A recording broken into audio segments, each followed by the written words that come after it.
after you joined our family, it was like, I really do feel complete now.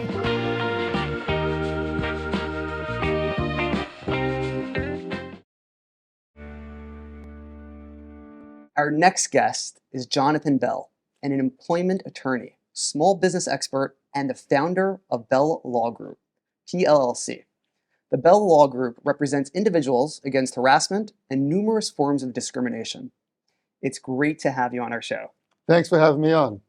Jonathan, can you start off by explaining to us what age discrimination is per the laws here in New York?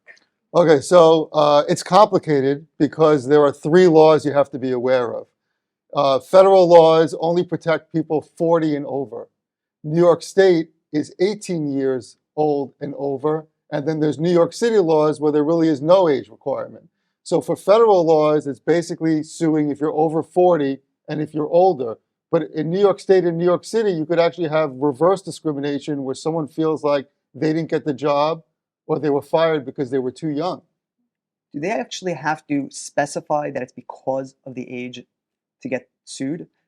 Or could somebody just say, you did that because I'm old?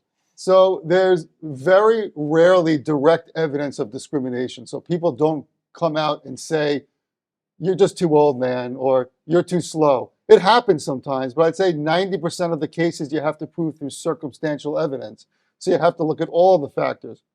When we get calls, usually some involving someone over 40, and they say that they were fired and they were replaced by somebody younger, my first question is, well, the person that was younger, were they more qualified? Do you know their background? Do you know their salary? Because sometimes employers do it as a cost savings where they pay the person less money. That's a legitimate non-discriminatory reason. That's a business reason, and there's no case. However, if an older person was fired and then the younger person got paid the same or more and has less experience, that's the circumstances behind circumstantial evidence and proving your case.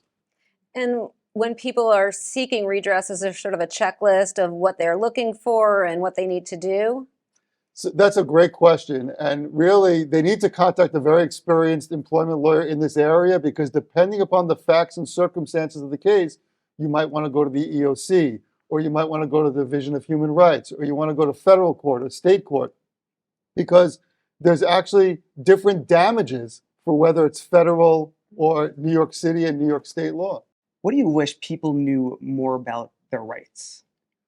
Document, document, document. If you feel like you're being discriminated against, don't just complain verbally. Write it in email form to your employer or to HR, because a lot of times people will get retaliated against, and that's against the law. But if you have it in written form, the employer can't deny receiving it and being on notice of it. Also, if you feel like you're going to be fired, and if there's some information that you could take from the workplace before that to help you prove your case, go ahead and do that. Such great information, Jonathan. Thank you so much for being on Your Best Self. I really appreciate it. Thank you. And we'll be right back.